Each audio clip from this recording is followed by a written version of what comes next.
Guys, demo natin. Fortuner G model. Pero tignan mo yung itsura ng G model natin.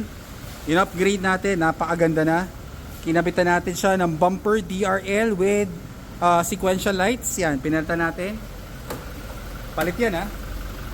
So G model, hindi yan ganyan. So GVQ, pinapalitan natin. LTD tsaka GR lang may ganyan. So ito, upgraded na natin.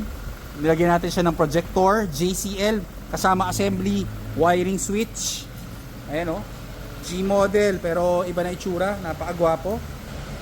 Tingnan mo, napakagwapo. G model. Pero pag sinetup natin na maganda, yung mga may G model, ito yung kaya natin gawin. Ito, ina-align na lang natin. So, ito yung projector fog light. Nakita nyo, napakalakas. Laking tulong yan sa mga Toyota. Mahina yung ilaw. Mas malakas pa yan sa headlight nyo. So, pag in-upgrade natin, napakalakas yan. So, JCL, nilagyan natin ng skid plate. Busina. Snail horn, nilagyan natin. Hood shocks, hood lining, nakalagay na rin. Sa side view, tignan mo, nilagyan natin siya ng rain visor with carbon insert. Nilagyan natin siya sequential lights.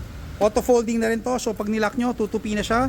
Pag in-unlock, bubukas, auto folding and sequential, nilagyan natin siya. Matte black cladding. Yan, in-upgrade natin. Sa loob, para pogi. Door seal, nilagyan natin.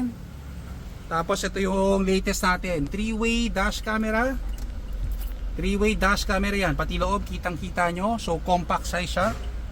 Saksak lang natin, wala tayong pinuputol. So yan, yung mga gustong dash camera, kita yung loob. Ayan, kitang kita yung loob, may camera siya sa loob. Harap, likod, pati loob.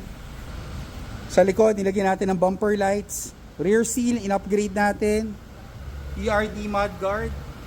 Mga G model, ito yung mga inuuna natin. So ganda, di ba? G model pag sinet up, napakaganda, ang ganda ng ilaw, oh. Kita nyo, projector fog light. Yan, guwapong guwapo. So send us a message, we can set it up. 1 hour, we're done. See you here at our shop. Thank you.